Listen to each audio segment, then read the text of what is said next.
everyone. For those who don't know me, I'm Emma Ferguson and I'm part of the team who was invited to pull together a 5-year plan for the congregation. I've been a member of this church for 7 years, and during the last 3 years I've been actively involved in a number of groups, including the Abbey toddlers, creche and Sunday school. Over the next few minutes I want to give you an introduction to the plan and give you some background on why it's so important before handing over to the rest of the team who will provide you with more detail.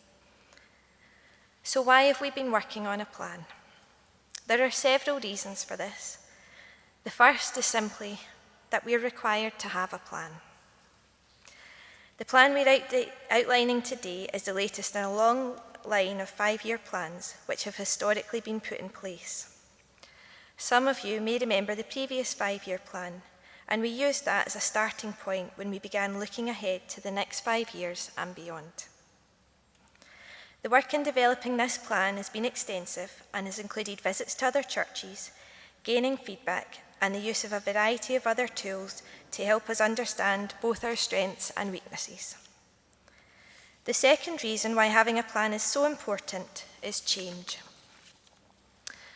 We're all aware that membership of the Church of Scotland is falling.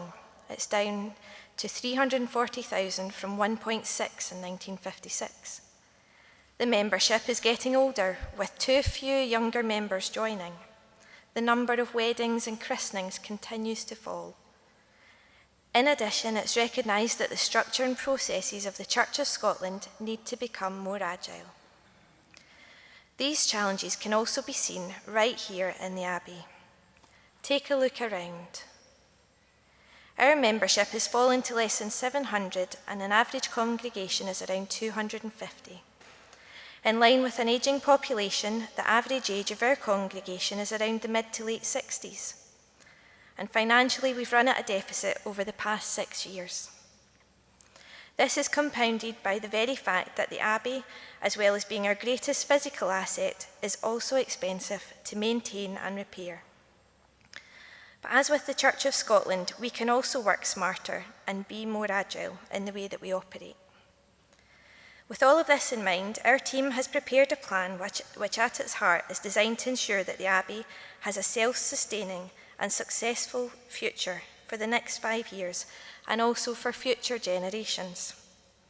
On a personal level, I want my 2 children to have the opportunity to grow and develop in a vibrant Abbey church. And to achieve this, I believe we need a clear plan and direction. Thank you. Good morning. For those that don't know me, my name's David Williams, and what I'm going to do is to outline the vision and the aims that underpin it. So the vision that we've set for ourselves will guide us in all our efforts over the years to come, and it's hopefully up there behind me. Yes, it is.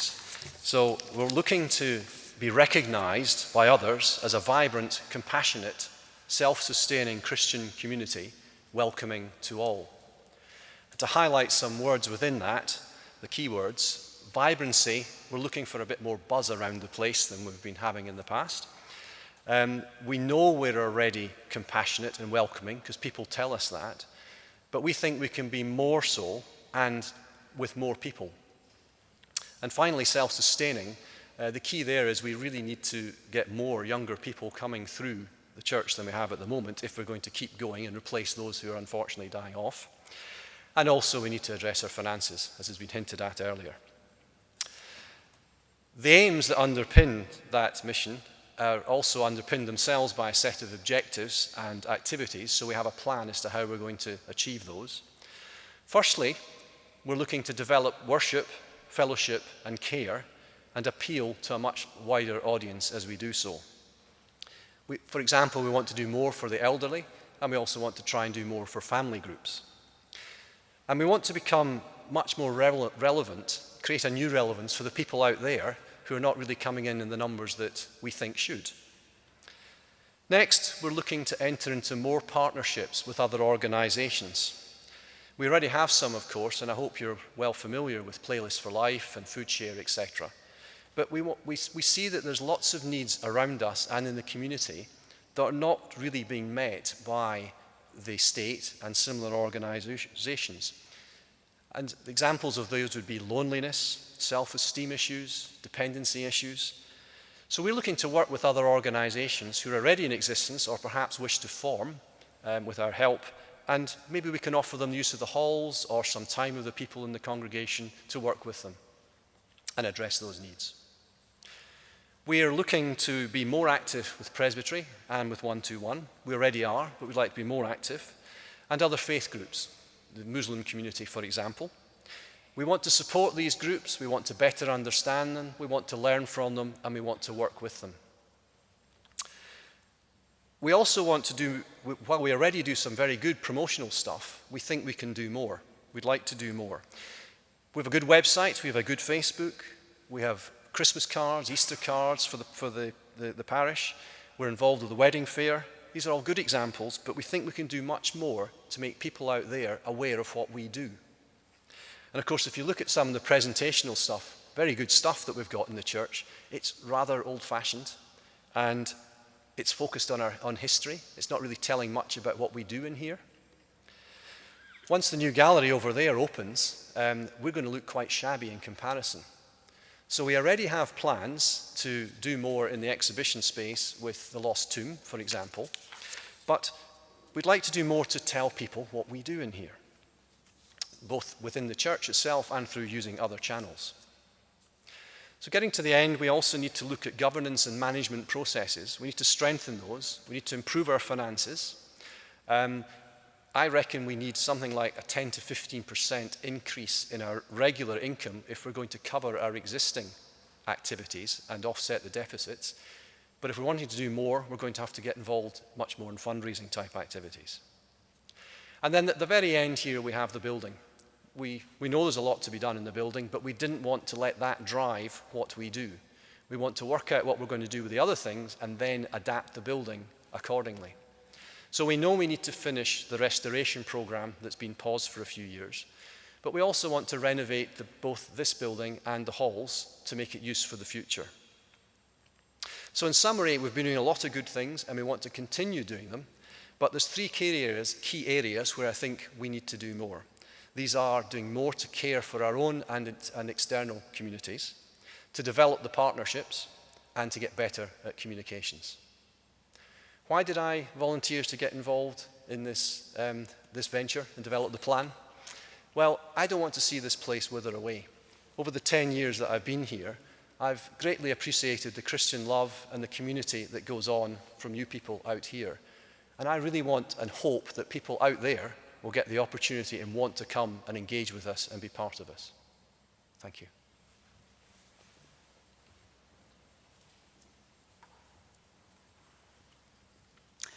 Good morning to you all. I'm Liz Mill, one of the many Lizzies in this congregation. When work brought me to Dunfermline, I shopped around for a congregation to join. My criteria were normal. The place I chose had to be friendly, welcoming, lively, and I had to feel comfortable. Over 40 years ago, Dunfermline Abbey fitted, and it still does. You have supported me through thick and thin, and that is why I want this plan to work. I want that support to be there for other people. Mention has been made of the difficulties facing the national church. We're not immune, but we are fortunate in that we have a bit of time. Our decline has not been as great as nationally. We have a younger age profile, and we have an active young church. This gives us perhaps a slight advantage compared to other congregations. But we do have weaknesses that might prevent us developing and growing. Look from outside. Take yourself out of the building and look in. Perhaps we are seen as a little traditional, set in our ways, formal. We know we're not stuffy, but we need to let other folk see this. We're a gathered congregation in that, coming from far and wide on a Sunday, sometimes there's not a lot of involvement through the week. There is much more to church than Sundays for many of us, but we need to grow that.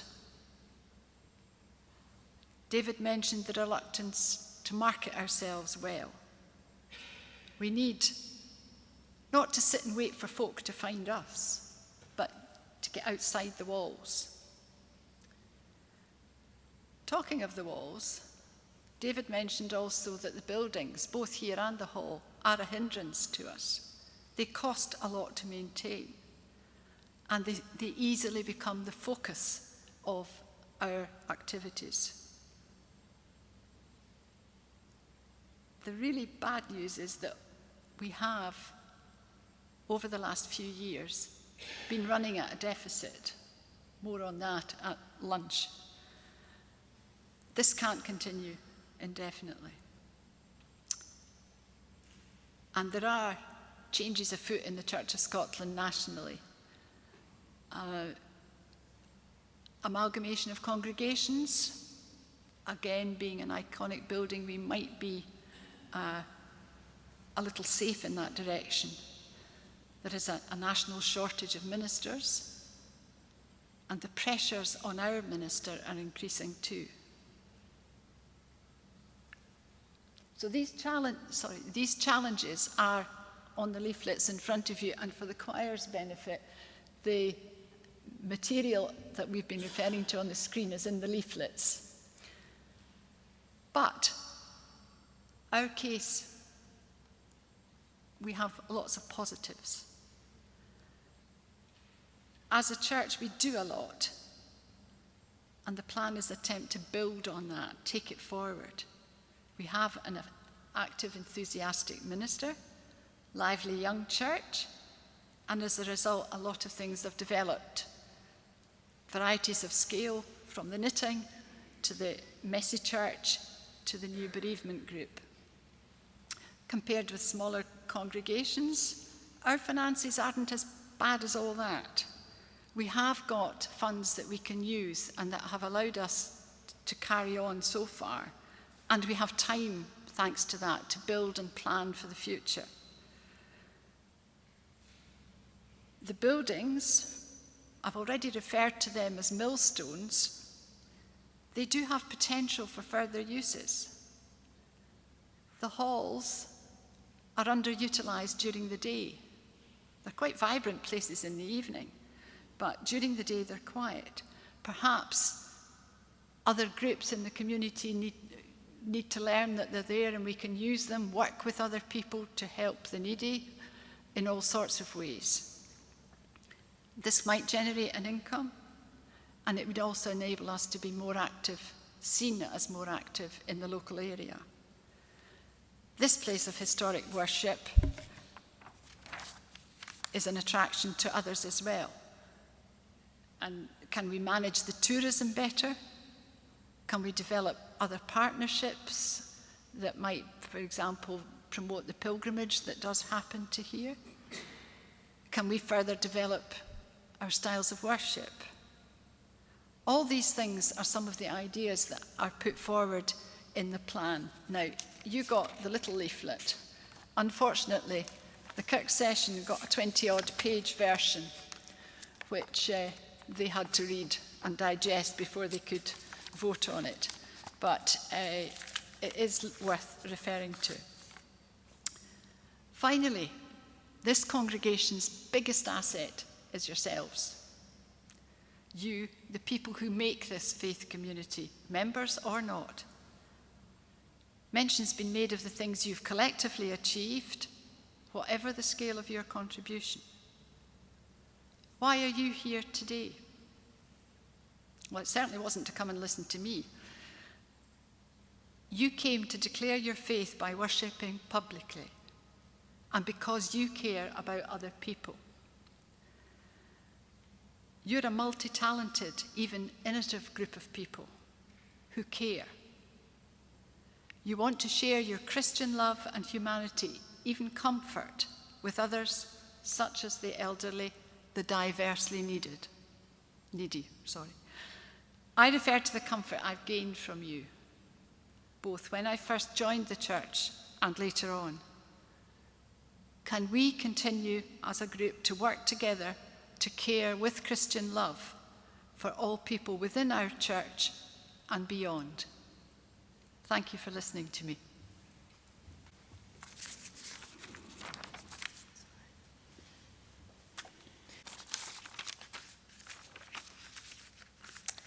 So good morning. My name is Bill McIntosh, and it's my pleasure to make the final presentation on our 5-year plan this morning. I've been attending the Abbey for the last 12 years since coming back to Dunfermline from Aberdeen, and I've been an elder for 3 years. My relationship to the Abbey goes back much further than that, however. In fact, to viewing it from my Abbey View bedroom window as a young boy, where I dreamed my dreams of Bruce and St. Margaret and heaven and earth and all sorts of things in between. You've already heard from Emma, from David and Liz. You've heard why we need a plan and what future challenges and threats we face, both as a national church, but also at our own Abbey church here in Dunfermline. I think you'll agree that we need to shape our own future rather than just accept the future that may be coming down the line towards us. You've seen and heard about our new vision for the church, to be recognised as a vibrant, compassionate and self-sustaining Christian community, welcoming to all. And you've heard about the 7 aims, which we believe can ensure that we achieve the vision over time. Now, these 7 aims are further broken down into a number, 33 specific objectives, which are all SMART. They're called SMART objectives in the sense that they are quantifiable and they're all time-specific. In the next few minutes, I'd like to explain how we believe these aims and objectives will be achieved over the next 5 years. Now, in the past, you have all displayed considerable skills, strengths, and commitment. Otherwise, the church wouldn't be where it is today. We intend to build on those strengths by reshaping the organisation to focus better on the vision and the aims, using your skills, your energy, and your enterprise.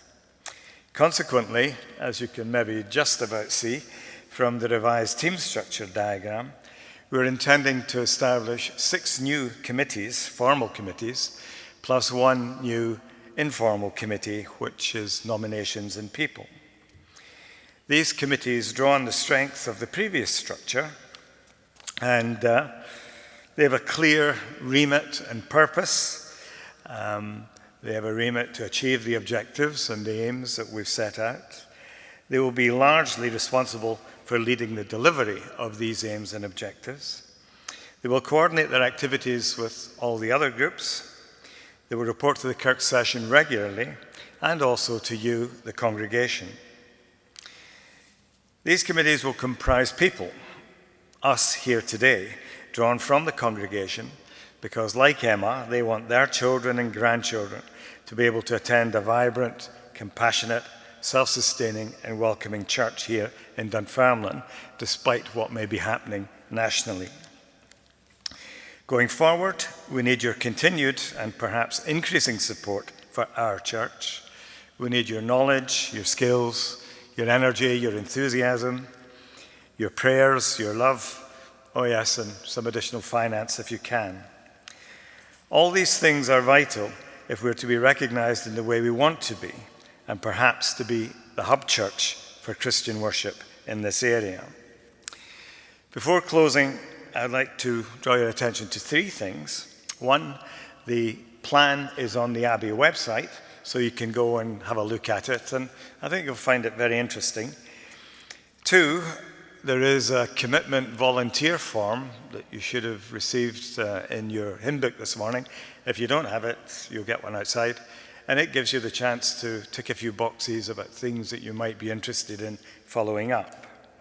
And thirdly, the 4 of us will be available out in the nave after the end of the service if you have any comments or questions for us. In closing, I wouldn't pretend for 1 minute that the challenges facing us are not considerable. For example, how can an organisation, ours, with a turnover of 200,000 and an annual deficit, expect to operate, maintain and renovate a £40 million, 200-year-old building? Or how can we attract a new generation of young people to worship here in a way that is mutually enjoyable against all of the national trends? Perhaps the answer is simply by taking one step at a time, with a lot of prayer and a lot of coming together. I think our plan dares to dream, and I think that's what we have to do in order to deliver this plan. Thank you very much.